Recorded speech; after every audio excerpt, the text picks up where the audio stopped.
Ya, upaya gencatan senjata antara Israel dan juga Hamas belum juga membuahkan hasil, pemirsa. Israel masih terus membombardir Gaza Palestina. Hamas ini sempat menyatakan siap berunding, siap damai, tapi dengan catatan ada pengembalian sandera dan juga persyaratan untuk penarikan penuh pasukan Israel di Gaza Palestina. Lantas, kapan gencatan senjata ini akan terwujud?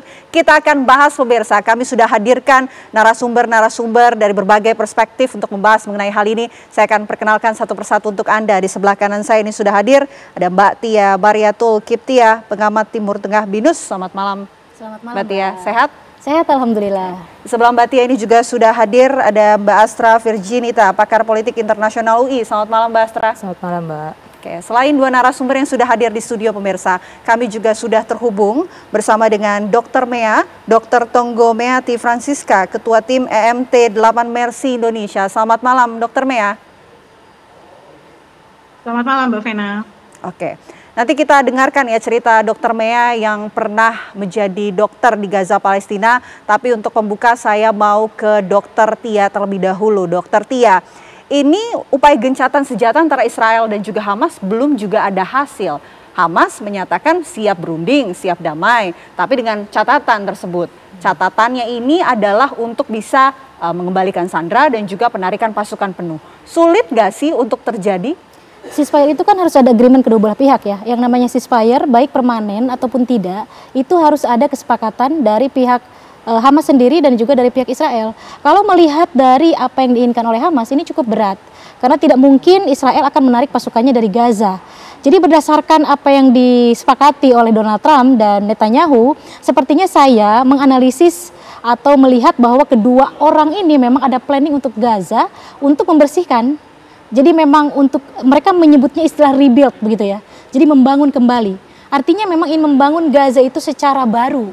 Jadi saya tidak melihat ada indikasi bahwa memang Israel akan menyepakati kalau sampai ditarik semuanya. Kalau tawanan mungkin bisa. Dua belah pihak bisa ada win-win solution. Artinya berapa orang dari Hamas yang dilepas, berapa orang dari Israel. Seperti yang sudah-sudah based on history, itu mereka akhirnya sepakat kalau tentang tawanan. Tapi kalau menarik dalam waktu cepat, semua pasukan Israel dari Gaza itu tidak mungkin rasanya, Mbak Vena. Karena apa? Tujuan Hamas untuk membersihkan, untuk Israel keluar dari Gaza berbeda dengan tujuan Israel untuk menguasai Gaza. Saya melihat ada dua nih Israel terhadap Gaza itu. Satu, dia memang ingin mengokupasi kembali. Dua, ingin mengganti rezim yang ada di Gaza. Karena Gaza ini berdasarkan election antara Fatah dengan Hamas, pemenangnya itu kan Hamas. Hamas itu partai, ini yang sering tidak sampai pesan ini kepada publik Indonesia ya. Jadi Hamas itu adalah partai, Fatah partai, mereka election, Fatah itu disupport oleh Israel, begitu ya. Sementara pemenangnya Hamas. Makanya kenapa sekarang Israel misalnya membombardir habis Gaza, karena mereka melihat bahwa itu satu paket dengan Hamas. Walaupun secara nurani, secara rasa kemanusiaan kita terlukai. Karena sudah 60.000 itu bukan perang namanya. Kalau sudah 60.000 meninggal, kejahatan manusia. Itu betul-betul genocide itu Mbak, betul-betul dihabisi etnis ini. Dan kita harus bersuara. Di mana masyarakat internasional, UN, semua yang care terhadap Palestina, terhadap perempuan, anak-anak, karena korbannya kebanyakan anak-anak dan perempuan. Begitu. Jadi kalau misalnya Hamas ingin, nah inginnya Hamas ini kan harus dua belah pihak. Maka terjadilah ceasefire, baik permanen ataupun tidak. Saya berharap sih permanen, begitu ya. Permanen ceasefire ini jangan hanya 60 hari, kemudian dihabisi total, begitu. Jadi dalam hal ini saya melihat bahwa kedua belah pihak harus ada mediator. Harus ada mediator untuk memediasi konflik antara Hamas dengan Israel ini. Ya walaupun Amerika Serikat itu bukan mediator saya pikir, karena jelas dia ada di pihak mana secara politik internasional. Jadi saya belum ada melihat indikasi, terutama ya yang tadi Mbak Vena sebutkan mengenai penarikan pasukan. Karena memang mereka ingin rebuild itu tadi, ingin membangun kembali Gaza, ingin mengeluarkan orang-orangnya, bahkan ingin mengokupasi Gaza dan mengubah sistem politik. Bisa jadi ada dua, bisa mengambil Fatah untuk menjadi pemerintahan di sana. Kemudian bisa jadi juga mengganti orangnya secara keseluruhan. Makanya kan dihabisi begitu. Nah ini yang saya kritisi. Di mana peran dunia internasional, masyarakat internasional, non-state aktor di sini dalam arti bukan negara seperti UN, seperti opini publik, seperti demonya di Amerika, demonya di Eropa, itu nothing. Saya melihatnya begitu. Lama-kelamaan saya melihat kok tidak ada artinya, hanya di sosmed, hanya mereka teriak, hanya mereka demonstrasi. Mana hasilnya? Israel perlahan tapi pasti menghabisi semua masyarakat sipil di Gaza. Sayangnya begitu. Jadi saya melihat bahwa solusinya harus ada state actor. Negara yang punya dominasi kuat untuk bisa melakukan ceasefire ini secara permanen, bahkan menuju two state solution, jangan sampai one state solution ya, karena memang itu yang diinginkan oleh Netanyahu rezim. Satu negara. Satu negara, iya. Negara yang paling mendominasi. Siapakah? Kalau sekarang kan Amerika Serikat ingin menjadi juru damai, penengah, tapi ya tadi sudah dikatakan malah berat sebelah mengarah ke Israel. Siapa yang sebetulnya bisa menjadi mediator dalam konflik antara Israel dan juga Hamas ini? Kalau dari sisi mediator, saya kira kita berharap ada negara-negara yang kemudian juga punya kekuatan yang kurang lebih sama gitu ya, yang bisa memainkan peran yang dominan di dalam isu Timur Tengah ini. Jadi misal kita bisa bicara berkaitan dengan bagaimana negara-negara yang besar lainnya, yang terutama yang punya hak veto ya dalam konteks ini ya, yang punya hak veto untuk bisa memiliki sense yang sangat sangat kuat terhadap krisis kemanusiaan yang terjadi di Gaza gitu ya. Menurut saya ini bisa dilakukan gitu ya. Ketimbang main satu aktor menurut saya sulit. Jadi kita harus ada kesamaan, ada koalisi yang kuat gitu ya di antara negara-negara yang punya concern untuk kemudian memainkan peran di dalam penyelesaian Timur Tengah ini. Bertumpu pada PBB tadi Mbak Tia sudah sampaikan bagaimana kemudian nyaris kita lihat PBB ini nggak punya kuasa gitu ya, karena lagi-lagi gimana pun dominasi negara yang kuat ya secara kekuasaan global gitu ya, dikuasai oleh negara-negara terutama Amerika gitu ya, dan ini nggak bisa kita harapkan sedemikian rupa. Sampai hari ini juga kita nggak melihat UN sedemikian rupa bergerak gitu ya untuk kemudian menyelesaikan permasalahan di Timur Tengah. Jadi kalau saya lebih melihat mungkin perlu ada koalisi alternatif gitu ya untuk membangun kekuatan beberapa negara. Kalau satu negara saya nggak yakin gitu ya, kalau hanya satu negara, tapi ada beberapa negara dalam konteks ini mungkin kita bisa memperkuat. Kalau dalam konteks ini ya, kita bisa melihat misalnya bagaimana kemudian membangun jembatan komunikasi antara negara-negara Arab dan negara-negara selatan lainnya gitu ya, untuk bisa membangun komunikasi dengan Israel gitu ya. Jadi kawasan Timur Tengah diperkuat gitu ya komunikasinya, dan kemudian narasi-narasi keadilan dari perspektif global South. Jadi saya nggak begitu melihat North ini akan, atau negara-negara utara Amerika dan sekutunya ini pun akan bisa menyelesaikan persoalan ini dengan baik gitu ya. Jadi peran negara-negara lainnya, negara-negara selatan terutama ya, negara-negara yang kemudian punya concern terhadap Timur Tengah, bagaimana kemudian persoalan ini tidak hanya kita bicara soal bukan agama ya, tentunya lebih pada krisis kemanusiaan. Kita melihat ini dalam perspektif bagaimana global South ya menempatkan isu ini dalam konteks solidaritas kemanusiaan gitu ya.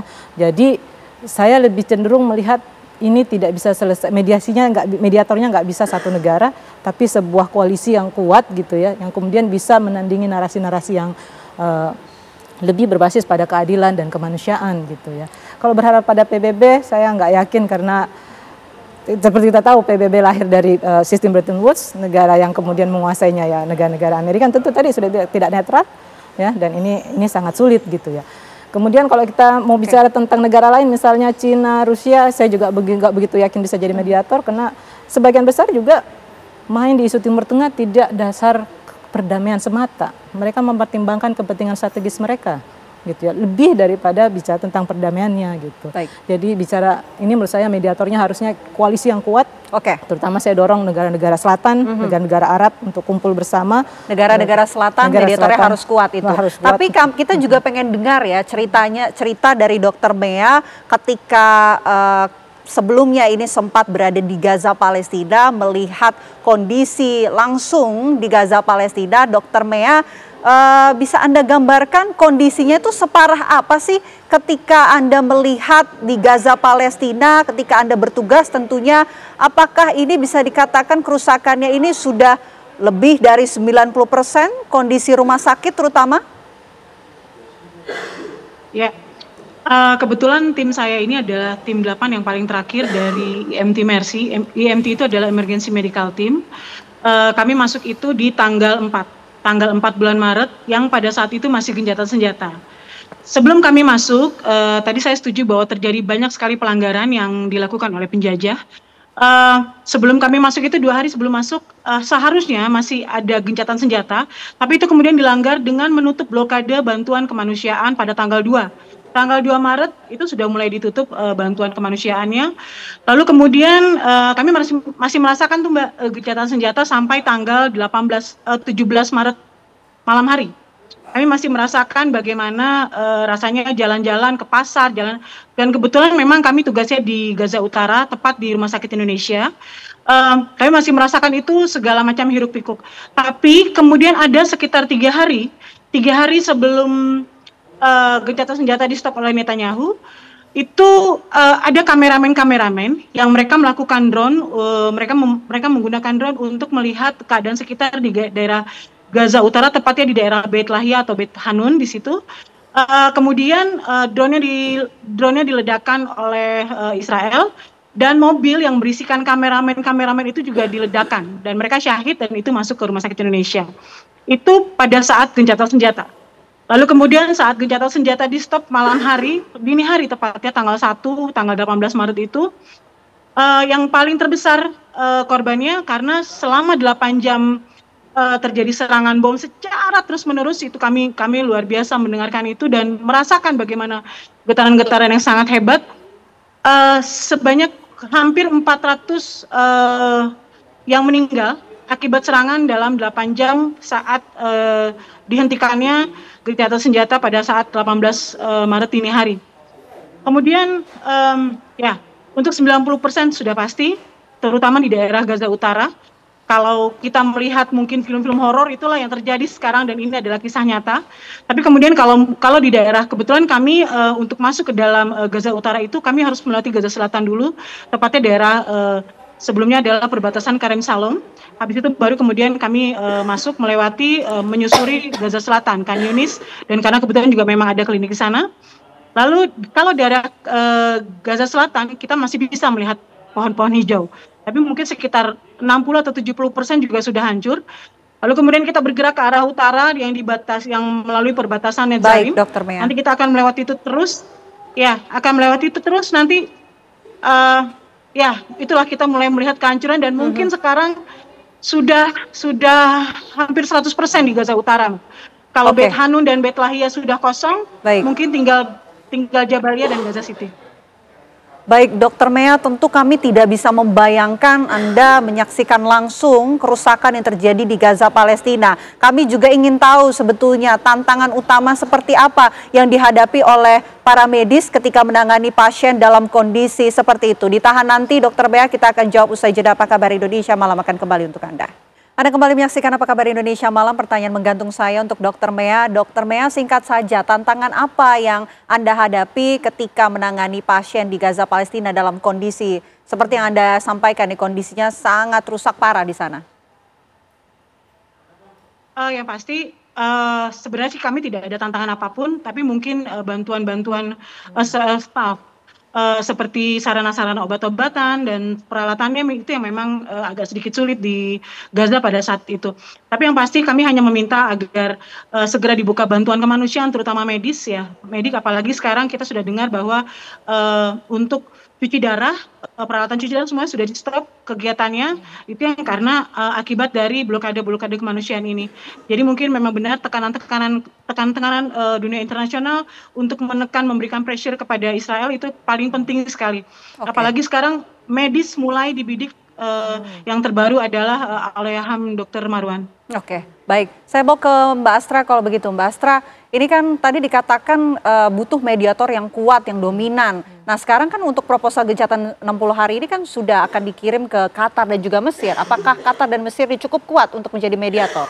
Saya kira untuk di kawasan cukup kuat ya, terutama berkaitan dengan Qatar kan juga dekat dengan Amerika Serikat ya. Jadi rasanya ini bisa jadi satu solusi juga, tapi bertumpu pada dua aktor ini menurut saya tidak cukup juga gitu. Tetap butuh tadi ya dukungan dari seluruh masyarakat internasional tentunya, dan juga tentu dukungan dari yang saya sebut tadi, koalisi dari tidak hanya dua negara ini, tapi bagaimana negara-negara Arab bersatu untuk melihat, dan juga tentu dorongan dari negara-negara global South lainnya untuk memastikan bahwa ini tuh terjaga, situasi terjaga, dan juga gencatan senjata yang tadi ingin dituju itu bisa tercapai gitu ya. Kalau dua negara ini saja rasanya kuat gitu ya, punya posisi, tapi sebaiknya didukung ya secara internasional, dan juga tadi ya koalisi yang saya sebut dengan Global South tadi menjadi penting untuk melihat ini secara netral gitu ya. Jadi tidak melihat ini sebagai sebuah pertarungan geopolitik yang sedemikian rupa secara strategis, tapi lebih melihat ini sebagai krisis kemanusiaan yang harus segera diselesaikan gitu ya, dengan basis keadilan dan kemanusiaan tadi. Jadi basisnya solidaritas menjadi kata kunci menurut saya untuk membuat narasi-narasi tentang gencatan senjata ini bisa tercapai, ketimbang bicara tentang aspek geopolitiknya gitu ya. Jadi solidaritas kata kunci yang penting untuk dibuat narasinya sedemikian rupa sehingga dan Global South yang lebih netral bermain gitu ya, atau memainkan peran di dalam penyelesaian ini. Oke, solidaritas kata kuncinya. Tapi kalau dari Mbak Tia nih, adakah mungkin solusi lain yang bisa menyelesaikan ataupun agar terwujudnya gencatan senjata antara Israel dan juga Hamas? Saya awalnya optimis dengan opini publik, ya, karena berdasarkan teori di HI, opini publik itu bisa menjadikan foreign policy atau kebijakan luar negeri satu negara. Jadi ketika ada tekanan di demonstrasi di Amerika Serikat misalnya, walaupun Amerika pro terhadap Israel, tapi ternyata publiknya tidak. Banyak demonstrasi buktinya di sana. Sekarang bagaimana dengan negara Eropa? Sekarang mulai banyak demonstrasi di negara-negara Eropa. Bagaimana opini publik terbentuk di sana dan pro mendengungkan Free Palestine. Tadinya saya optimis, Mbak Vena, tadinya. Tapi kok kesini-kesini ternyata itu hanya seolah-olah teriakan di medsos begitu ya, atau hanya terjadi demonstrasi, dan itu ternyata tidak cukup mempengaruhi foreign policy-nya baik di UK, di Prancis, di negara-negara Uni Eropa ataupun di Amerika Serikat sendiri. Yang saya bilang maaf, Trump tuh agak sedikit keras kepala begitu ya. Dia betul-betul keinginan dia sendiri, tidak betul-betul pay attention terhadap opini publik yang berkembang di sana. Kecuali kalau memang itu penekanan opini publik itu luar biasa yang bisa ada istilah pemakzulan untuk Trump sendiri. Mungkin bisa itu mempengaruhi. Tapi selama itu tidak, maka itu opini publik tidak mempengaruhi. Artinya memang harus ada solusi dari state actor atau aktor negara. Di sini saya sepakat tadi yang Mbak Vena dan Mbak Azra bilang, satu Qatar, karena Qatar itu punya kedekatan dengan Hamas, punya kedekatan dengan Amerika Serikat. Artinya bisa berdialog dengan kedua belah pihak. Hanya Qatar di negara Timur Tengah yang bisa punya komunikasi baik dengan Hamas. Hamas hanya nurut dengan Qatar, nggak mungkin dengan Saudi. Secara politik global itu Saudi tidak suka dengan Hamas. Makanya saya bilang nih kepada publik Indonesia, kenapa Saudi, negara Islam, tidak pay attention terhadap Palestina? Karena memang yang disibukkan oleh Israel itu kan Gaza, Hamasnya, bukan Palestina secara keseluruhan. Jadi Saudi diam gitu. Nah, Mesir itu karena berbatasan, itu bagus. Mesir, Qatar karena punya komunikasi politik yang baik dengan Hamas dan dengan Amerika.